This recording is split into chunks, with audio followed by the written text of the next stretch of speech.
buenas noches, ¿cómo están ustedes? Bienvenidos a Estado Nacional Prime, nuestra mesa de conversación, donde hoy hablaremos de la muerte de un conscripto en el norte del país, en Putre, que complica al comandante en jefe del ejército. ¿Hubo negligencia? ¿Se demoró en actuar? ¿Son suficientes las medidas tomadas? También estaremos hablando de la ley corta de ISAPRES y su incierto futuro en el Congreso. ¿Pasará a la valla el próximo lunes? Aquí comienza Estado Nacional Prime.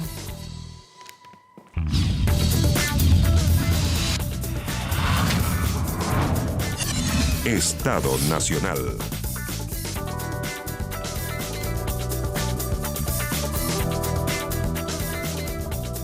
Bueno, ya estamos aquí en Estado Nacional Prime. Saludamos de inmediato a nuestros panelistas. Paula Walker, por un lado, directora de Origen Consultora. Bienvenida, Paula. Gusto tenerte aquí. Buenas noches, Connie. A este otro lado, Luis Silva, abogado y ex consejero constitucional.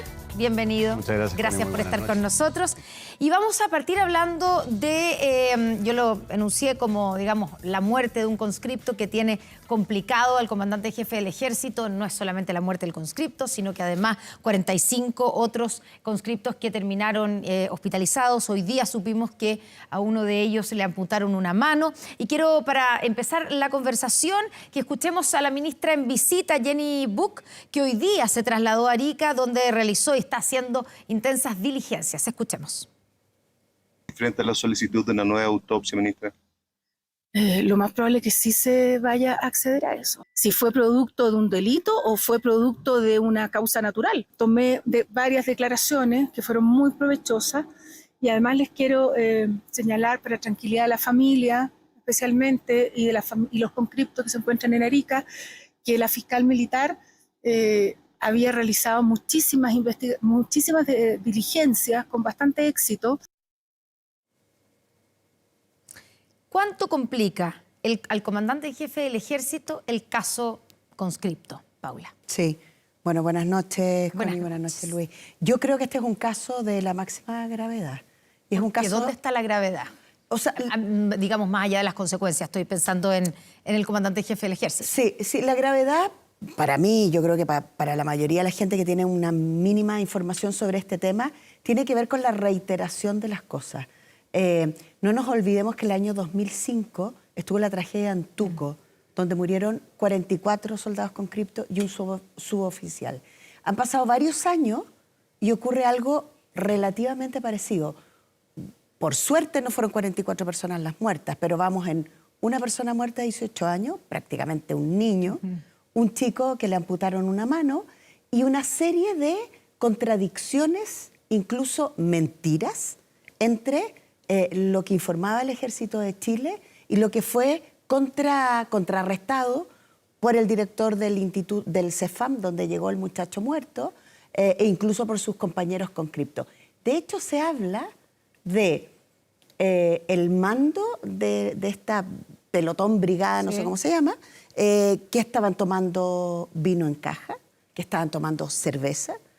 Sus compañeros, los compañeros de Franco, declaran que fueron agredidos permanentemente, no con disciplina, sino que prácticamente a premios ilegítimos. El Instituto de Derechos Humanos ha presentado una querella, ¿no?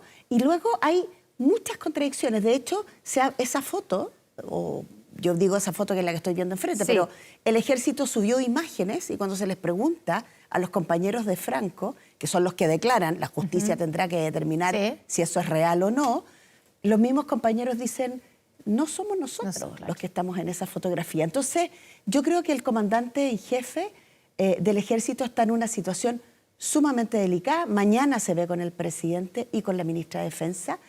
Llegó, andaba en un viaje, llegó, fue al territorio y lo primero que hizo es desvincular, si no me equivoco, van 8 personas ya las que han sido, como no desvinculadas del ejército, exacto, pero alejados. Relevados, pero hay 2 que son los comandantes donde se los dio de baja. O sea, se está presentando exactamente para darlo se presenta porque es el presidente el que tiene que darlos de baja. Y obviamente el comandante en jefe del ejército entiende que su manera de salvarse es cortando cabezas más abajo de él. Él no estaba en el lugar. Claro. Él tiene una responsabilidad de mando, ¿no?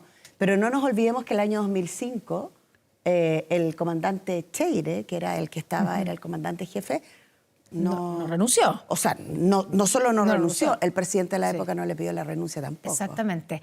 Luis. Obviamente el hecho es de lamentar. Es de lamentar que en una operación de rutina, de entrenamiento de los conscriptos, fallezca un conscripto, se presenten cuadros infecciosos que afectan a un montón. Como tú señalas, le tuvieron que amputar una mano a un nuevo conscripto. Eso es lamentable. Obviamente ahí hay que revisar. Yo entiendo que el mismo ejército ha instruido sumarios internos. Por otra parte, entiendo que la Cámara de Diputados constituyó una comisión investigadora para esclarecer lo hecho. Está la ministra en visita. Ahora, respecto de la situación del comandante en jefe, yo sería muy cauto. Creo que es una situación delicada en el sentido de que hay que hacer las cosas muy bien, ¿no?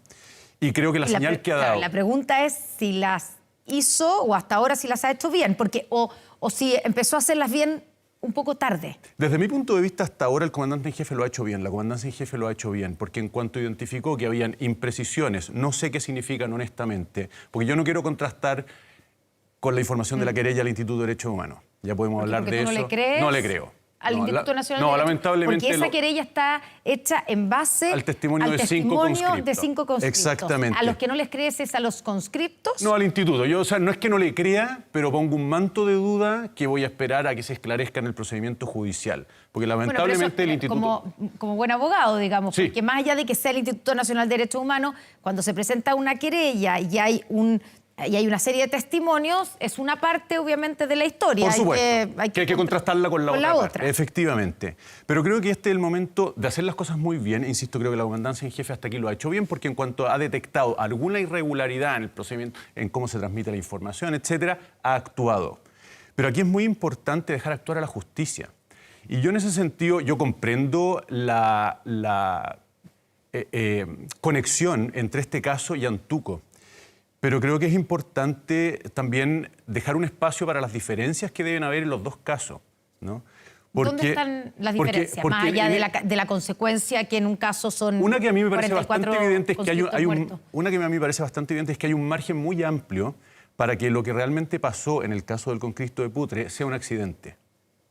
En cambio, en el caso de Antuco, las posibilidades de que eso fuera un accidente eran muy remotas, a primera vista, ¿no? Porque estaban marchando en condiciones en que nadie sale. Pero en cambio en el caso del conscripto, recordemos que eran 245 reclutas los que estaban marchando, ¿no? De hecho, de los que se acogieron... Además del conscripto muerto, de Franco Vargas, que termina muriendo, hay 45 que terminan hospitalizados. Efectivamente, pero entiendo que es por una infección viral, ¿no? Lo cual, no sé, a mí me da... Digo, yo no puedo atribuir la infección viral a los responsables de la operación, ¿no? En fin, hay muchas cosas que esclarecer, pero ahí es donde yo digo, creo que en este caso, a diferencia del de Antuco, a primera vista hay mucho margen para admitir que fue un accidente. Y en ese sentido sería muy cauto. Creo que el comandante en jefe hay que resguardarlo en cuanto cabeza de una institución tremendamente importante, ¿no? Y decir, su situación es delicada, comunicacionalmente, por supuesto, ya, pero hay que esperar a lo que diga la justicia. Ya, pero no tiene responsabilidad de mando a tu juicio, Luis, porque, a ver... Él, como decía la Paula, ha relevado oficiales, suboficiales, comandante, y la pregunta es si es suficiente que tome esas medidas, digamos, porque evidentemente, y él mismo ha reconocido que aquí, más allá de lo que tú dices, que todavía no tenemos claridad de lo que pasó, pero ha reconocido el comandante en jefe que al menos a él le contaron, da la impresión que a él le contaron historias... Imprecisas. Pero por lo menos esa es la palabra que uso. Porque sí, pero él dice también que hay una omisión incluso por parte de los mandos en evitar las falsedades. De alguna manera está reconociendo que se contaron mentiras. O sea, habla de falsedades. En algún momento se contaron mentiras cuando les preguntaron qué había pasado, las primeras versiones. Entonces, es ahí probablemente donde está el corazón del problema.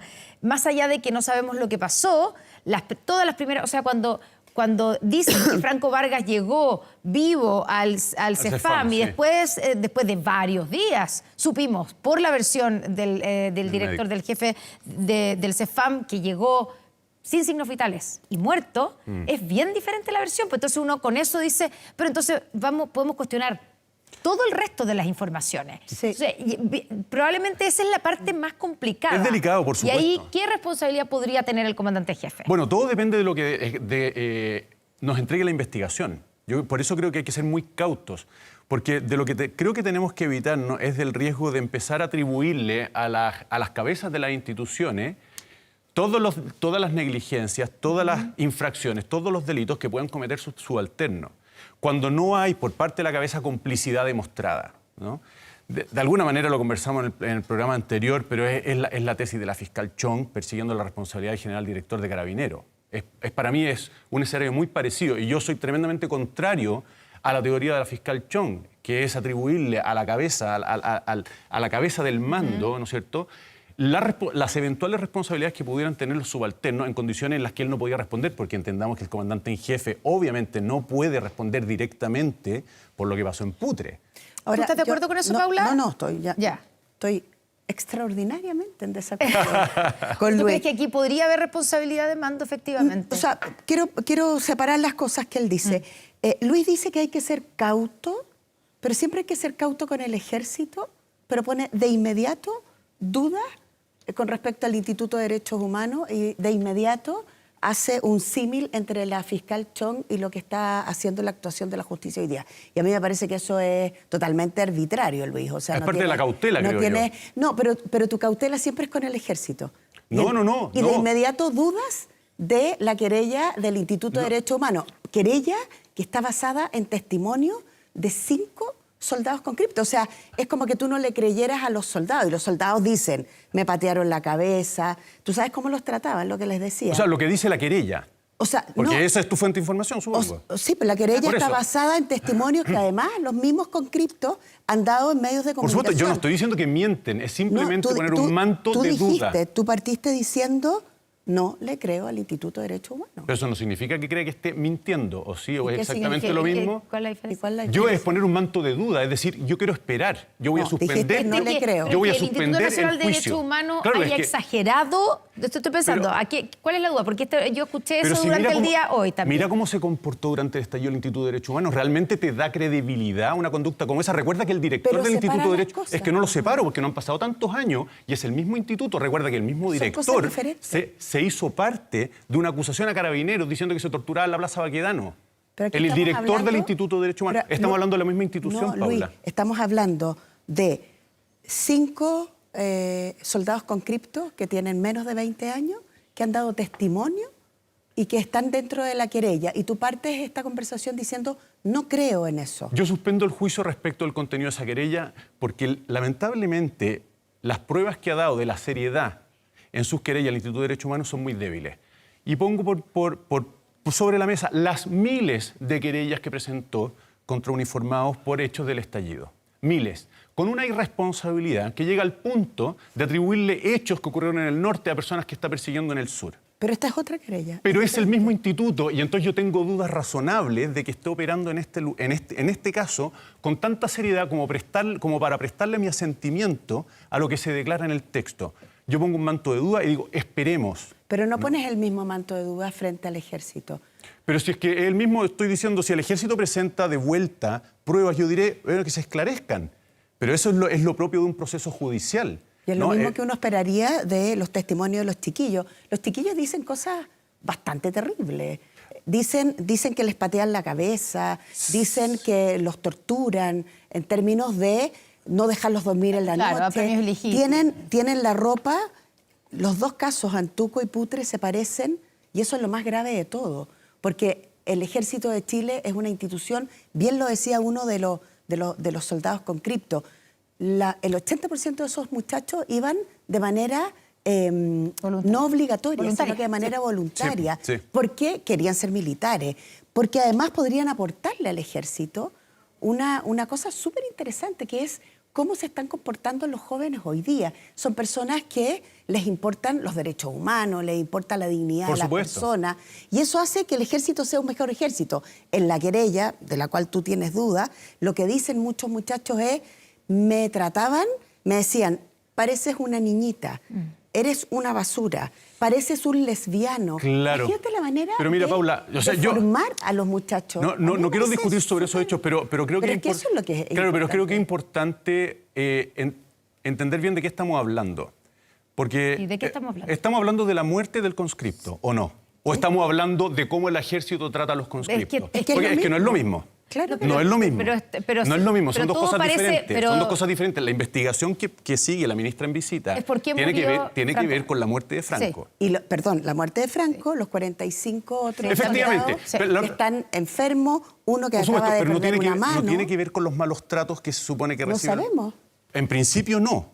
O por lo menos eso no es lo que motivó la discusión. Por supuesto que si se llega a probar, sabemos, se sí. ampliará la investigación y podremos opinar sobre eso.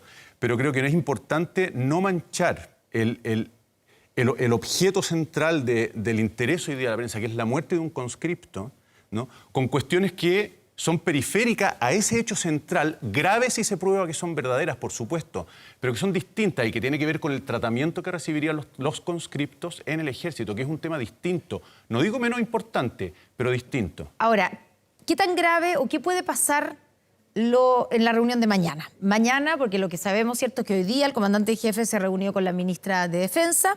Quiero preguntarle a los dos la evaluación así como evaluación del comandante en jefe del ejército, de la ministra de Defensa también. ¿Y qué puede pasar mañana cuando se reúnan los dos con el presidente Gabriel Boric? ¿Qué esperas de esa reunión? O sea, yo lo primero que me parece una reunión tardía. Ya. ¿No? Es que, Y creo- ¿Y ahí todo te parece tardío en términos de Todo. medidas O sea, por todo, parte del ejército? todo me ha parecido tardío. Si no es por el empeño de la mamá de Franco, que es la señora que ha estado permanentemente empujando visibilizar una situación que probablemente sea muy extendida y por lo tanto el golpe a la reputación del ejército es tremendo, porque es un lugar donde las familias entregan a sus hijos, son funcionarios del Estado, son funcionarios públicos, y termina, como decía la mamá de Franco, me devuelven a mi hijo en un cajón. Si no es por la mamá, no se habría movilizado con fuerza todo lo que ha sucedido, incluyendo los medios de comunicación. Entonces, aquí lo que yo creo es que tanto el ejército más, pero también el gobierno ha sido tardío. ¿La ministra de Defensa? O sea, a mí la ministra de Defensa me extraña mucho que no haya estado en terreno, por ejemplo. Que no haya ido. O sea, yo hubiera sido asesora de la ministra, le digo, ministra, tómese el primer avión que encuentre y vaya, y esté allá y vaya a mirar qué es lo que está pasando. ¿Te parece que ha estado ausente? O sea, a mí me parece que la ministra ha estado tardía en sus reacciones. Y, bueno, el presidente ahora andaba en una gira, los recibe mañana. ¿Qué espero yo? Básicamente que sea transparente lo que está pasando. Luis. Yo comparto con Paula, creo que es muy importante en este caso que sea transparente qué es lo que está pasando. Y creo que todos perseguimos eso. ¿Sí? Creo que mi preocupación principal es que se enturbie, ¿no? Nuestro conocimiento de qué es lo que está pasando por no permitir que los cauces que están institucionalmente diseñados para que esto pase y que son relativamente lentos, hablo de la justicia, no hablo de los ritmos políticos, ¿no?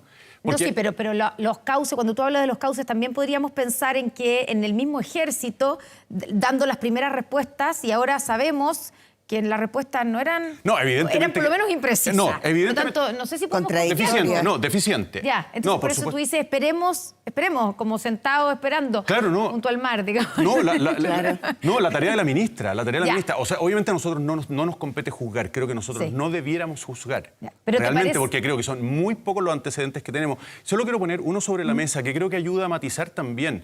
Porque es cierto, en la querella está el testimonio de 5 conscriptos. Recordemos que en la marcha habían 245. Recordemos que se acogieron a la baja voluntaria. 124. Pero la mitad. La mitad. Pero ¿qué pasa con la otra mitad?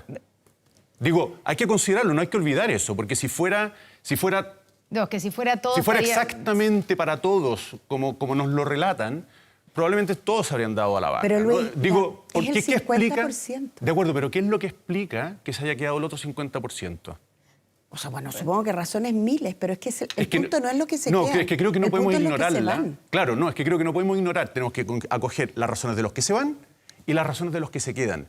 Y eso creo que nos va a dar una visión equilibrada a la hora de juzgar qué es lo que pasó. Pero el temor ahora es actuar, ¿no es cierto?, llevados por la emoción, que obviamente es un caso emocionalmente fuerte, y tomar decisiones injustas y que además, no solo políticas, sino también institucionalmente para el ejército, puedan ser tremendamente negativas. Los quiero invitar a cambiar de tema.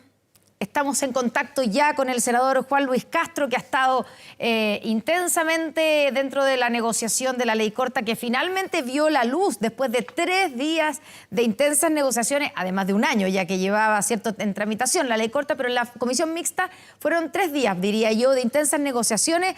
Buenas noches, senador Castro, ¿cómo está?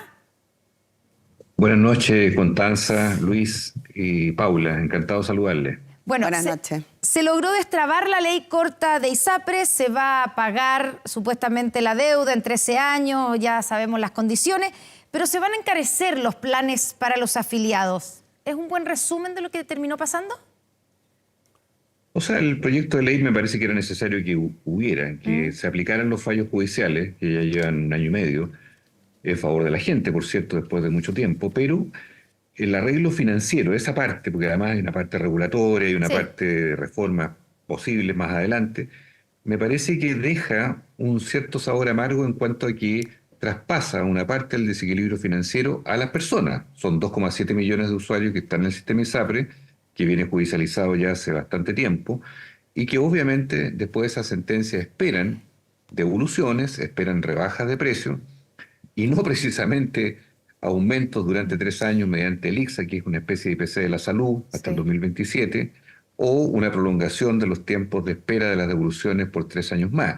En ese sentido, hay un problema hacia los afiliados. Y por otro lado, hoy día las voces expertas, he escuchado a distintos académicos que están opinando, que no son de mi sector político precisamente, pero que están diciendo, mire, tampoco esto resuelve el problema de la estabilidad financiera de las ISAPRES, porque probablemente a mediano plazo igualmente va a haber una especie de descreme de la cartera de afiliados y se van a ir achicando las ISAPRES, quedando aquellos que tienen más carga de enfermedad, los que son crónicos, adultos mayores, gente que consume medicamentos alto costo, y se van a ir gente más joven, gente que está más sana, porque los precios van a subir demasiado. Entonces, entiendo yo que aquí tenemos una cierta mirada compartida de distintos sectores en cuanto a que esta ley, así como está, con este acuerdo hasta ahora, que no está ratificado por la sala, porque el lunes recién se va a votar, tiene elementos de incertidumbre. Y creo que eso, hay que admitirlo, todavía no está resuelto el problema. Hay una buena intención, pero otra cosa es el resultado final de cómo esto logra compatibilizar la presencia del mundo privado, que a mí me parece razonable que exista en el mundo de la salud,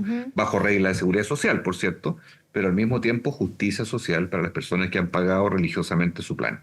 Ya, hoy día usted posteó en redes sociales el arreglo, comillas, el arreglo financiero que se hizo en la ley corta favorece a las ISAPRES. ¿Cómo se entiende entonces que se haya aprobado la ley en la comisión mixta? Lo que pasa es que el arreglo son 3 cosas las que están en debate en esta ley. Una es el arreglo financiero, otras son las normas regulatorias y otras son las reformas. Sí. En estas 2 últimas yo voté a favor, me pareció razonable que hubiera, por ejemplo, una modalidad de cobertura complementaria en FONASA, me parece razonable que las ISAPRES no retienen utilidades mientras haya deuda, me parece razonable que las personas mayores de 65 años tengan plazos más acotados para su devolución, y me parece lógico que de aquí a octubre haya una reforma que permita terminar con esta selección por sexo, por edad, por enfermedad definitivamente, y que haya un nuevo esquema de seguridad privada en armonía con la seguridad social. Todo eso lo comparto. Lo que no me pareció es que en lo financiero, el desequilibrio financiero, que son 1.600 millones de dólares aproximadamente, que es una cifra astronómica, termine transfiriéndose en gran parte a los afiliados por la vía del aumento de precios. Eso me parece inadecuado. Y lo voté en contra, porque ese aspecto creo que es nocivo, y no es el sentido de las sentencias judiciales, no es el sentido de una legislación que busca aplicar fallos o sentencias que son de algún modo, digámoslo claramente, a favor de las personas que han tenido una judicialización larga, pero que tienen que verse resarcidas de algún modo por esos cobros en exceso. En ese sentido, que las personas tengan que pagar más durante 3 años por delante con indicadores elevados, no creo que sea un mecanismo de estabilidad permanente y que sea suficiente para la regla del juego. Senador, pero en ese sentido, aquí había como, para la parte del arreglo financiero, que hay que decir que finalmente la deuda se acotó un poquito más baja, 1.300 millones de dólares por el Claro, pero eso es con el con el efecto del 7% ya como umbral mínimo. Por supuesto, en sí. el precio del plan. Pero con eso, digamos, si es que todo esto sí se aprueba la ley, ¿cierto? Pero había 2 caminos, digamos, para pagar esta deuda o para hacer viable financieramente esto. Era o buscar los mecanismos para rebajar esa deuda, ¿cierto? Que hubo algunas propuestas con la mutualización, también el cálculo que hizo la FEN, ¿cierto? La Facultad de Economía y Negocios de la Universidad de Chile, que lo acotaba a 700 millones. Y la otra opción es subir los planes. No hay muchas más alternativas si se quería efectivamente cumplir con el fallo y que tuviera viabilidad financiera el mundo de las ISAPRES. Y da la impresión que el gobierno se la jugó por esto, o sea, no se dio en bajar el monto de la deuda, pero sí se dio en que se subieran los planes. O sea, a los que estamos en ISAPRE, yo me uno, porque soy afiliada a ISAPRE, nos van a subir los planes para que nos puedan pagar la deuda que tienen con nosotros. Es bien absurdo, Connie. Pero eso no es, había, ¿cierto? no habían solo esos dos escenarios, no. A ver, ¿y cuál otro Había escenario más podría haber escenarios. habido? ¿Cuáles?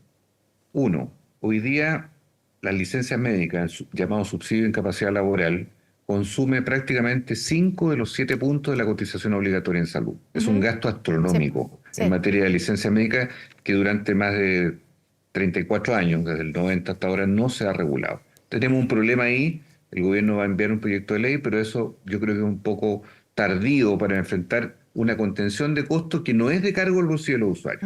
Segundo, hay un tema con los gastos de administración y venta del propio sistema privado de salud que son bastante elevados y que lo admiten ellos, que no ha sido lo suficiente para el momento que estamos viviendo. Tercero, las propias ISAPRES, Connie, admiten que hoy día es necesario terminar con esta selección adversa por sexo, por edad, por enfermedad. Están de acuerdo con eso. Nosotros le dijimos al gobierno ya hace casi un año, ¿por qué no hacemos esto ahora? ¿Para qué vamos a esperar más? Las ISAPRES están de acuerdo, el mundo privado, la oposición, el oficialismo, estamos todos de acuerdo en eso. Entonces, ¿para qué esperar más si todos entendemos que el modelo de negocio, por decirlo de algún modo, de la ISAPRES va en obsolescencia? Ya, pero nada de eso pasó, pues, senador. El mundo privado, que no quiere decir, perdona, que el mundo privado no tenga un rol, tiene un rol muy importante en la salud pública en Chile, a tal punto que las clínicas privadas atienden a 6 millones de personas del FONASA, que van a una clínica, compran un bono y van a ver un médico, son personas de FONASA. O sea, yo no tengo un problema ideológico con eso.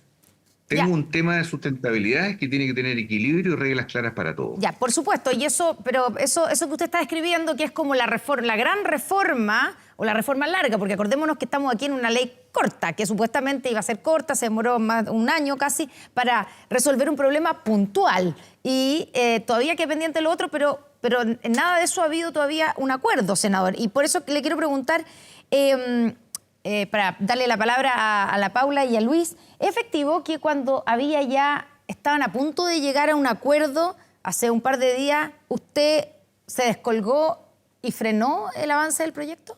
No, lo que ocurre es que en un momento determinado se dijo, bueno, prorroguemos el plazo de pago de la deuda de 10 a 13 años. Entonces usted comprenderá que dar una concesión de gracia de más tiempo para un periodo en el cual uno dice, bueno, de aquí a 13 años van a haber ISAPRES todavía o no. ¿Va a haber alguien que tenga sustentabilidad de pago o no en las condiciones de inestabilidad del sistema? Yo no lo sé, me parece excesivo. Entonces, en ese punto yo dije, no me parece. Luego se abrió la discusión y luego entraron otras variables, otras presiones, en fin, propósitos, y al final se llegó a una propuesta que me pareció, en este aspecto, yo no critico la ley completa, pero en este aspecto, lo que es el acuerdo financiero, me parece que deja transferida una responsabilidad a los usuarios demasiado elevada para las condiciones en que estamos hoy, pagando precios más elevados por los planes durante los próximos 3 años, en circunstancias que la gente debiera ver un cierto equilibrio para la ISAPRES y equilibrio para las personas. Las personas hoy día están migrando a FONASA. Puede ser su derecho, pero ¿quiénes migran? Son menores de 35 años. Claro. Es gente sana que usa poco la ISAPRES, que dice me están, comillas, apaleando con un precio porque yo no voy a una clínica, no uso el sistema, estoy sano. Entonces, eso puede continuar si tenemos alzas progresivas en las tarifas de los precios de los planes. Puede continuar. Y además de eso, puede ocurrir que las ISAPRES se achiquen. Hoy día son 2,7 millones, podemos terminar en 2 millones de personas con una cartera de mucha siniestralidad, o sea, gente muy enferma dentro de la ISAPRES, lo cual presiona por un alza de costo. Sí. Entonces, eso finalmente no ayuda a la estabilidad y a la integración público-privada, que es lo que todos buscamos. Paula. Senador, buenas noches, le habla Paula. Mire, son las 11:30 de la noche. Las personas que todavía están resistiendo en sus casas y nos están escuchando, ¿cómo ayudaría usted a que esas personas entendieran todo este enredo? Porque la verdad que no es fácil de entender. Además, todavía queda la votación en el Senado y la votación en la Cámara de Diputados. Es decir, esto puede no seguir adelante. Hoy día, si usted pudiera decir 2 o 3 cosas buenas de esta ley corta o 2 o 3 cosas que no son buenas, para que la gente pudiera entender lo que está pasando, ¿cómo lo definiría o cómo lo acotaría, senador? Yo diría, Paula, que hay un primer punto muy importante, que es que FONASA, que atiende hoy día a un gran segmento de la población, el 80% de la población está en FONASA, crea una modalidad nueva que se llama de cobertura complementaria, que apunta a la clase media. ¿Y qué le ofrece a esas personas? Le ofrece una red de prestadores privados donde pueda atenderse con coberturas que sean mayores del 60%. Hoy día, si alguien va a una clínica a operarse de una apendicitis, una vesícula, el FONASA le cubre el 30%. Y esas personas no quieren ir a un hospital a una lista de espera interminable, sino que prefieren ir a una clínica porque van con un doctor que le pagan un bono y lo atienden y le dicen hay que operarse. Pero la cobertura para esa cirugía, para esa intervención es muy baja. Lo va a dar. Y también va a entregar un seguro complementario a una tarifa plana que permita que las personas con un adicional conocido y permanente en el tiempo, no inflacionario, puedan atenderse. Ese es un gran avance. Segundo, es un avance significativo que haya de aquí a octubre un proyecto de ley que está prometido en un artículo transitorio para que termine con la diferenciación por sexo, por edad, por enfermedad, odiosa hoy día en el mundo de la salud privada, ¿verdad? Porque significan en la práctica que la gente es discriminada al momento de entrar a una ISAPRE. Yo soy partidario de que haya complementariedad público-privada. Estos 2 aspectos son muy importantes. ¿Qué me preocupa? Por eso lo he enfatizado, que en lo inmediato, el bolsillo de la gente, hablemoslo con claridad, se va a ver afectado. Eso es el punto que yo reivindico como una preocupación seria, porque es del muy corto plazo y que puede significar migraciones forzadas. La gente tiene derecho a elegir, si estoy en FONASA, que elija, está bien. Pero otra cosa es obligar a la gente por la vía del precio a tener que trasladarse como ha sido, fíjense ustedes, en estos 2 años, casi 600.000 personas se han ido de la ISAPRE al FONASA porque se sienten abusadas en el precio, porque sienten que la justicia social, digámoslo así, no ha funcionado para ellos y a pesar de que querían estar en el sistema privado, les cobran un exceso. Entonces, yo creo que eso tiene que volver a un estado de equilibrio distinto. Y por otro lado, las ISAPRES que tienen deudas importantes con las clínicas, tienen deudas importantes con los mismos afiliados, con los médicos inclusive, bueno, tienen derecho a existir, sí, pero hay que cambiar las reglas del juego. Tienen que ser de seguridad social. No pueden ser, fíjense ustedes que en la OCDE, Chile es el único país que queda en la OCDE que tiene un 7% de cotización en salud y sobre eso un seguro privado que hace discriminación por sexo, por edad y por enfermedad. Lo único que había antes era Estados Unidos. Y Estados Unidos, después de Obamacare, terminó con ese sistema. O sea, no podemos tener esta situación bochornosa todavía en el mundo con un sistema que tiene que remodelarse en los tiempos de hoy. Senador, muy buenas noches. Buenas noches, Luis. Usted ha lamentado el aspecto financiero del acuerdo de la comisión mixta y yo leí una entrevista que usted dio a La Tercera, lo ha repetido aquí, que usted es crítico, ¿no?, de que la deuda de las ISAPRES finalmente se traspase a los afiliados, ¿cierto?, que nos va a aumentar el precio de los planes. Y también lamenta que se haya extendido el plan de los 10 años a los 13 años. Yo entiendo las 2 medidas como requeridas, necesarias para que las ISAPRES puedan pagar la deuda. Usted critica estas 2 medidas. ¿Cómo las ISAPRES pagan la deuda? Bueno, es un punto neurálgico el que usted dice, porque es cierto, aquí hay una deuda millonaria, altísima, que es casi 2 o 3 veces el patrimonio que tienen las ISAPRES, y por lo tanto, ellas mismas han dicho que están dispuestas ahora, no en un año más, a una readecuación de las reglas del juego. Y eso me parece importante, porque durante casi 40 años, y eso fui testigo, las ISAPRES se negaron a toda reforma. Hoy día están dispuestas a una reforma. Pero para que ocurra este acuerdo financiero, tiene que haber definiciones nuevas que creo yo el gobierno ha tardado en colocar. Por ejemplo, cuando estamos en un momento en que decimos, mire, hay más o menos hoy día 800.000 personas dentro de la ISAPRE o que son mayores de 65 años o que tienen una enfermedad crónica o que tienen que tomar medicamentos de alto costo. ¿Qué hacemos con ellos? Porque esas personas van a seguir teniendo un gasto muy elevado en materia de salud y sus primas, sus cotizaciones van a subir. En ese caso, para poder saldar estas deudas, que no son todas en dinero, sino que son en prestaciones, en coberturas de plan, tiene que haber un equilibrio en el plazo. El plazo es más que holgado. Estamos hablando ya, como está quedando, son 13 años, un plazo casi excesivo, pero es el plazo. Con las excepciones, Siendo así hay las que cosas, recordar igual, ponerlo sobre la mesa, con las excepciones los mayores de los mayores 65 65 años que se rebajó de 6 Claro. a 5 y los mayores de Yo le propuse 80 eso. con 2 años. Trabajo, Exacto. sí. Exactamente, mayor de 82 años. Oiga, Pero aún así, me parece a mí que aquí jamás va a haber ni un cheque del Estado para pagar la deuda, sino normas regulatorias. Las normas regulatorias son las que tenemos que afinar más. Y en ese sentido, la protección última, la línea de retaguardia en esto es no dañar a los afiliados. ¿Quiénes son los afiliados hoy día? Claro, pero Alguien senador, dice, no, perdóneme por que le diga, los pero ricos, clase media. puntualizando lo que le estaba preguntando Luis, si usted que dejó bien claro que la fórmula financiera no le acomoda, por las razones que ya dijo, ¿cuál es la fórmula? ¿Cómo se logra que las ISAPRES paguen esta deuda que es millonaria, pero al mismo tiempo no se lo traspasen a los afiliados? ¿Cómo se podía hacer? Porque usted dice es que está todo lo regulatorio, sí, pero eso ya sabemos que va a ser a largo plazo.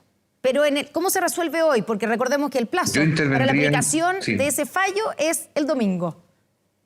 Yo intervendría, Connie, directamente con un proyecto de ley de suma urgencia que permita hacer la contención del gasto en licencia médica, que hoy día es un escándalo, permítame decirle, pero hoy día está bajo sospecha el paciente, el médico, el empleador. Tenemos un problema de gasto exorbitante en materia de licencia médica. 2, tenemos un gasto desmesurado en fuerza de venta, es decir, la gente que sale a vender planes de salud en distintas ISAPRES, no todas, algunas ya hicieron su contención, pero Hay muchas varias no. que hicieron una contención Y hoy día, importante de sus costos.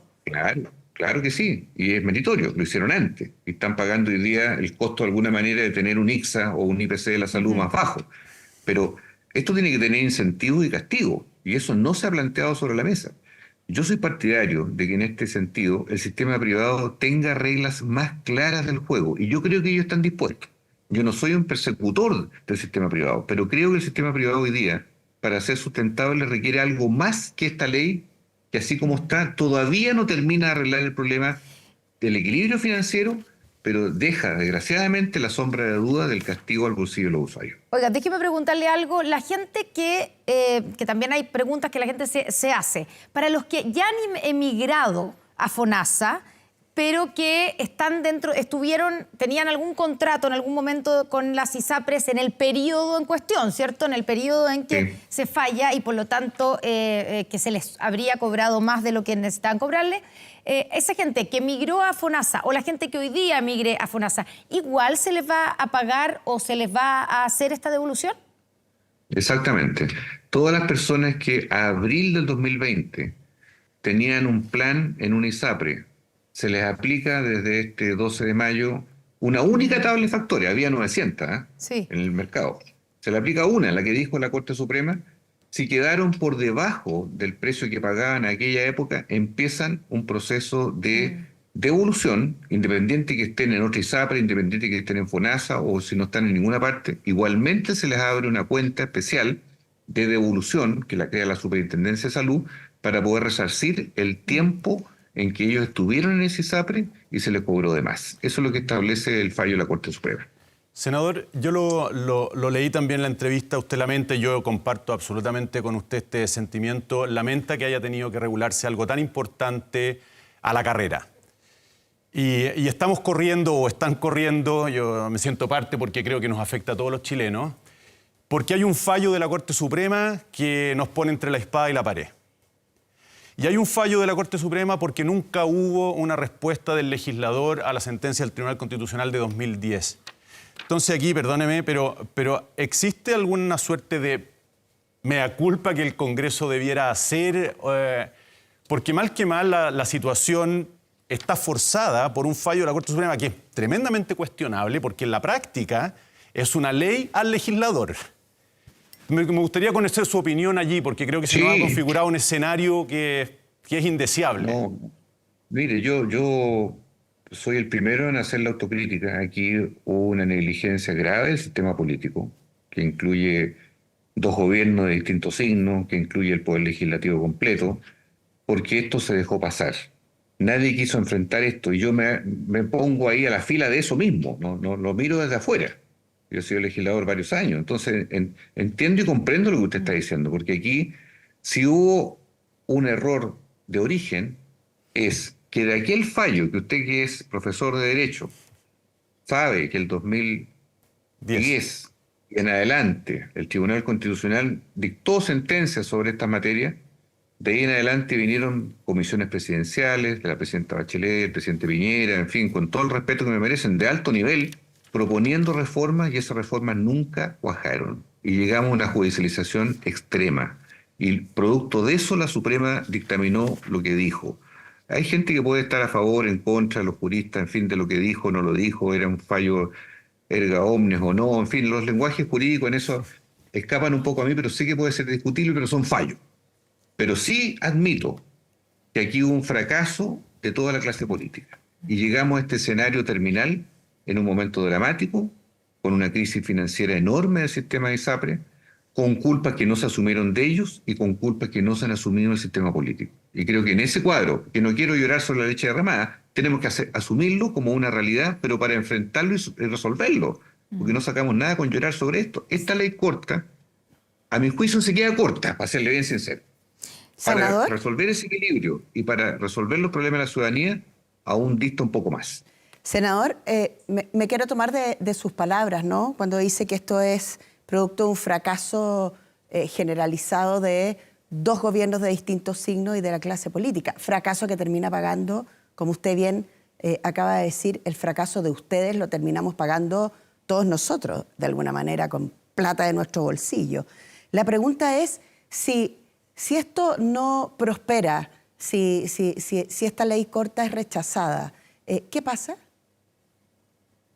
Que, bueno, lo dicen las sentencias de la Corte Suprema, queda todo en manos del Poder Ejecutivo, en este caso de la Superintendencia de Salud, que es el regulador para efectos prácticos, y eso significa, para que la gente nos comprenda, que todo el plan de devolución, el monto de la deuda, las fórmulas de pago, los equilibrios financieros, puede dictarlos directamente la Superintendencia de Salud. De hecho, como la sala de ambas cámaras va a haber el lunes, o sea, el 13 de mayo, el informe, o sea, un día después de ejecutoriada la sentencia, digámoslo así, está obligada el mismo día, probablemente vamos a conocer ese día, yo no sé el detalle, pero va a haber circulares que van a pedir ya a cada ISAPRE que estructure su plan de devolución para cada afiliado. Y eso tiene un tiempo que la ley determine, que son los primeros 30 días, luego va a un consejo consultivo y luego la superintendencia establece finalmente la fórmula en que cada ISAPRE a cada afiliado, porque hoy día los afiliados no saben cuánto se les debe y cómo lo van a resarcir. Hay gente, por ejemplo, que tiene una enfermedad crónica y va a decir, mire, yo prefiero, en vez de que me den plata una vez al año, prefiero que me mejoren el plan para tener acceso a ciertos medicamentos. Otro va a decir, mire, yo tengo varias enfermedades crónicas, soy mayor de 65 años, más que plata, necesito que me cubran los remedios. Y en fin, así va a haber distintas alternativas que están dadas en la ley corta. Pero si no hay ley en ese hipotético caso de fracaso, que nadie sabe qué va a ocurrir, pero supongamos que ocurra eso, es el superintendente de salud el que tiene la facultad entregada por la Suprema para regular el esquema de devolución en todas sus partes. Senador, y usted que conoce los mentideros ahí del Congreso y además ha estado en el tema todos estos días, ¿usted cree que la ley corta va a pasar la valla del Congreso el próximo lunes? Mire, las dos cámaras tienen sus particularidades. En el caso del Senado, donde estoy, en términos estrictos de bloques políticos, somos 22 senadores del oficialismo y 27 senadores de la oposición, y un voto que es no abstención, pero sí fluctúa de pronto. Sí. Esa es la correlación, o sea, es más favorable a la oposición. En el caso de la Cámara, ustedes han visto que es más incierto, porque ha pasado de todo en la Cámara. Está en el voto a voto, en el límite. Entonces, yo no podría aventurar cómo va a ocurrir las cosas en la Cámara. Lo que sí le puedo decir es que hasta hoy, lo que he visto en los comentarios de diputados en el oficialismo, hay quejas, hay críticas. Se requieren 78 votos en la Cámara y 26 votos en el Senado. Eso es lo que dice la norma y se tiene que alcanzar esos votos para que haya aprobación. Si fracasa en una Cámara, fracasa todo.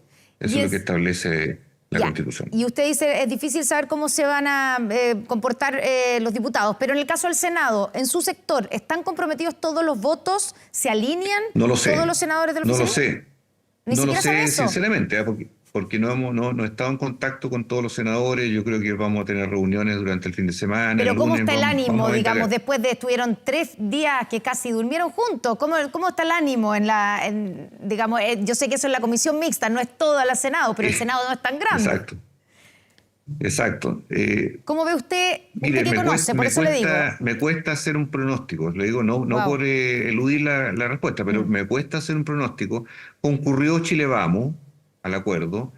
Chile Vamos más demócratas forman una mayoría, en el caso del Senado. Sí. Vamos a ver si están todos en esa perspectiva o no. Pero hay republicanos también en el Senado y hay votos de centro-izquierda. Entonces, mire, yo tengo más dudas en la Cámara que en el Senado, probablemente. No sé, no me atrevo a hacer una certeza de lo que va a suceder, pero yo me he dado cuenta en estas horas, Connie, perdone que... pero creo que los analistas, incluso de centro derecha, que he escuchado hoy día, académicos muy prestigiosos, ven dificultades en cómo quedó esto. Entonces, es incierto. No quiero poner voces de alarma en esto, pero es incierto todavía el resultado final de lo que va a suceder. Pronóstico reservado, entonces. Sí, como médico diría eso. Oiga, ¿y su voto? ¿Usted va a votar a favor? Estoy en reflexión, para serle sincero. No sabe si va a votar a favor. Usted ni siquiera tiene decidido su voto. Estoy en reflexión porque las cosas son delicadas, hay un equilibrio. Yo aquí les he comentado las cosas que yo veo muy positivas, otras que no. Tengo que conversar con el Comité Socialista, en fin, en el mundo de la centroizquierda, con el oficialismo. Tenemos 4 o 5 días por delante, así que tenemos que hablarlo con más profundidad. Senador, ¿cómo...? Se nos terminó el No. tiempo, Luis. No, yo habría seguido conversando. Ya, pero adelante, Toda la adelante. noche. Pero Una y una. Es que- Vamos, es que- una y una, ya. Una y una. Tenía Ya. curiosidad, ¿cómo se ve desde el Congreso la posición en la que queda el Ejecutivo de no aprobarse la ley este lunes? Porque lo que yo alcanzo a ver es que el que no se apruebe la ley es el peor escenario para el gobierno, porque va a tener que hacerse cargo de solucionar un problema que, como ha quedado demostrado en la solución que ha ofrecido la Comisión Mixta, no tiene un arreglo que nos vaya a dejar con tanto, ni a siquiera muy pocos. No sé si se ve así desde el Congreso, senador. Mire, Luis, profesor, para que se aplicaran los fallos de la Suprema no se requería ley. Todos lo admiten, incluso el propio gobierno. No era necesaria una ley. Me parece bien que hubiese una ley. La hemos tramitado durante un año, permite un aterrizaje más pausado, reglas del juego más claras, me parece bien. Ahora, en la suma y resta final, la pregunta es, ¿este es un buen arreglo o un mal arreglo? Y eso es lo que hoy día, de alguna manera, está en un equilibrio precario, sinceramente. Ahora, si usted me dice, mire, es preferible ley a nada, o que solo el gobierno decida, yo prefiero que haya ley.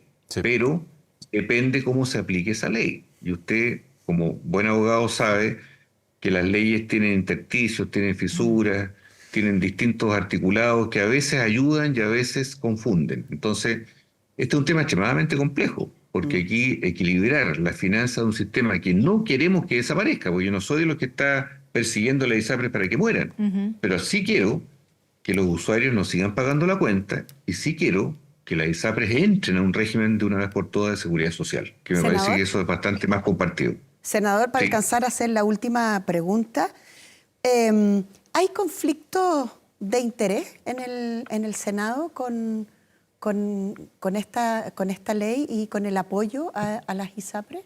¿Usted ve ahí algún problema en ese tema? Siempre se dicen cosas, Paula, pero si usted me pregunta derechamente que yo vea que algún senador tiene un compromiso de vínculo, de interés directo, no lo veo. Yo sé que se han dicho muchas cosas, pero otro escenario es lo que uno observa, ve concretamente. Entonces, cada uno defiende con pasión su propio punto de vista, y me parece bien. Pero no veo que esta ley esté o contaminada o pringada, para decirlo en lenguaje criollo, por una suerte de aprisionamiento de intereses cruzados. Yo creo que, honestamente, los senadores de Chile Vamos, los del oficialismo, estamos buscando caminos de solución. Hay cosas que se acordaron, otras que yo veo cuesta arriba, pero sinceramente no veo aquí una dominancia del conflicto de interés por sobre la necesidad de legislar para resolver un problema práctico concreto que tiene Chile, que es cómo armoniza un sistema de seguridad privada que tiene 40 años, que se creó en dictadura militar que hoy día tiene que reformarse, que hoy día no cumple la satisfacción de la ciudadanía, ni menos de los afiliados, y que tiene necesidad de renovarse en el tiempo. Tamaña responsabilidad que tienen los senadores y los diputados en los próximos días. Senador Juan Luis Castro, muchas gracias por conversar con nosotros aquí esta noche en Estado Nacional Prime.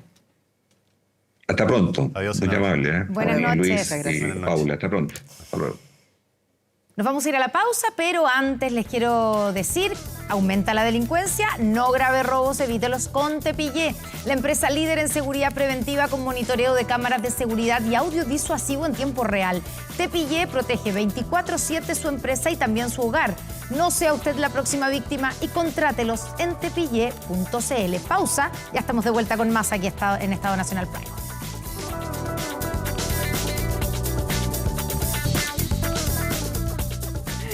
Estamos de vuelta aquí en Estado Nacional Prime. Si no puedes tener el control total desde cualquier parte y en línea, Kame ERP es para ti. Facturación electrónica, integración con bancos, flujo de caja, remuneraciones, todo en un solo lugar y mucho más. Desde 12 UF al año. Toda la info en kame.cl o en comercial@kame.cl. Nos quedan pocos minutitos, pero quiero invitarlos a escuchar lo siguiente. Lo que nosotros hemos dicho es que en materias de competencia, que hoy día son de competencia civil, durante mi gobierno no se van a restablecer los tribunales militares. La justicia civil es justicia especializada, puede haber, siempre hay críticas a la justicia, pero la justicia militar es una justicia para tiempos de guerra, para casos muy específicos y que durante nuestro gobierno, insisto, no se va a volver a tener tribunales militares revisando casos que corresponden y son de competencia de los tribunales civiles. ¿Qué opinan? Bien. Yo creo que es un poco confuso lo que dijo el presidente, ¿Sí? francamente. ¿En qué sentido? Porque la justicia militar existe. Sí, pues no es para tiempos de guerra, ahí se equivoca. Exactamente. Y hay tribunales militares en tiempos de paz. Sí.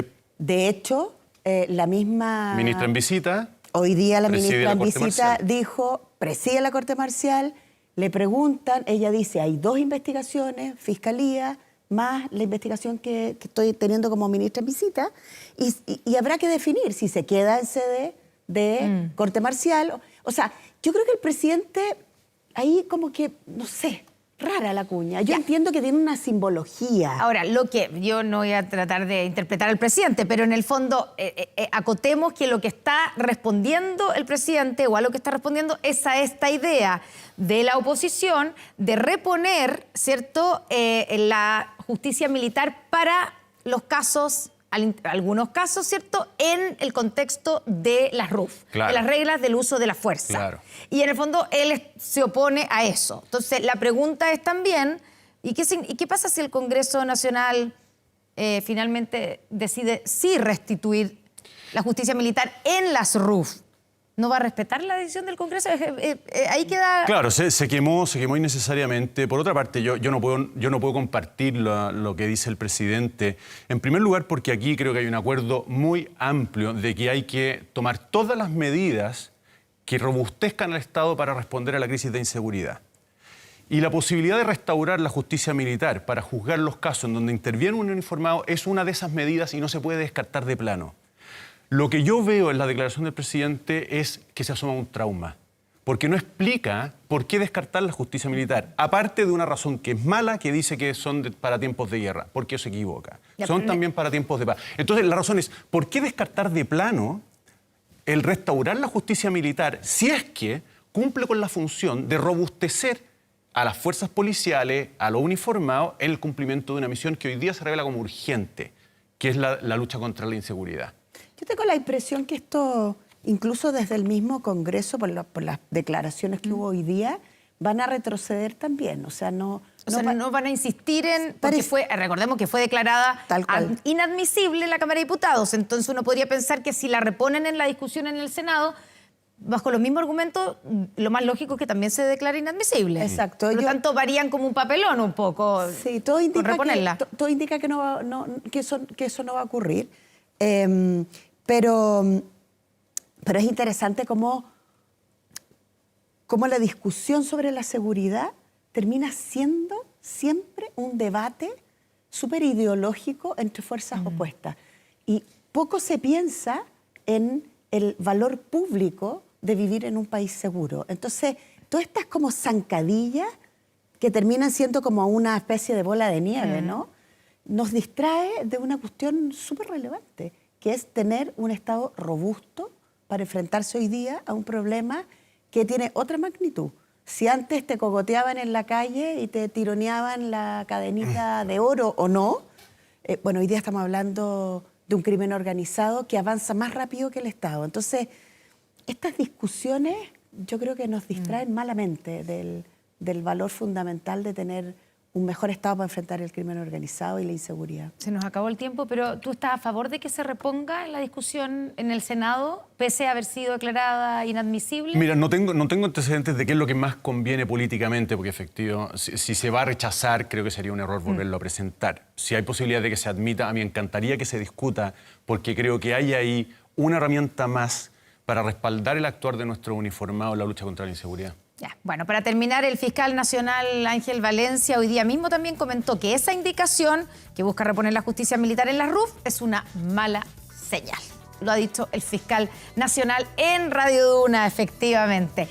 Paula Walker, Luis Silva, muchas gracias a los dos por haber estado esta noche en este súper noticioso, iba a decir, Estado Nacional Prime, ¿cierto? Estamos Estamos shock. todavía ahí en shock con las declaraciones del senador Juan Luis Castro. Muchas gracias a ustedes por acompañarnos y recuerden, espérenos el domingo a las 11 de la mañana en Estado Nacional. Vamos a estar hablando de todos estos temas y más. Muy buenas noches y buen fin de semana.